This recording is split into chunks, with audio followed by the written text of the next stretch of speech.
Hi! இது நம்மளோட first bulk order. இது வந்து நம்ம தமிழ்நாடு ஈபி மதுரையிலேருந்து ஆர்டர் பண்ணியிருந்தாங்க. அவங்க மீட்டிங்காண்டி. ஸோ, இன்னைக்கு நம்ம என்னென்ன சர்வ் பண்ண போறோம்னா, திண்டுக்கல் ஸ்டைல் மட்டன் பிரியாணி, அப்புறம் பெப்பர் சிக்கன் செமி கிரேவி, அதுக்கப்புறம் வெஜ் புலாவ், பன்னீர் பட்டர் மசாலா, நம்மளோட ஃபேமஸ் பன் தோசை, அதில் பொடி அண்ட் சின்ன வெங்காயம் போட்டு மினி ஆனியன் பொடி பன் தோசை பண்ணியிருந்தோம்.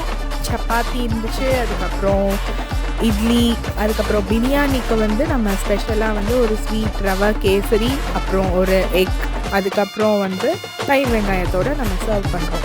தேங்க்யூ.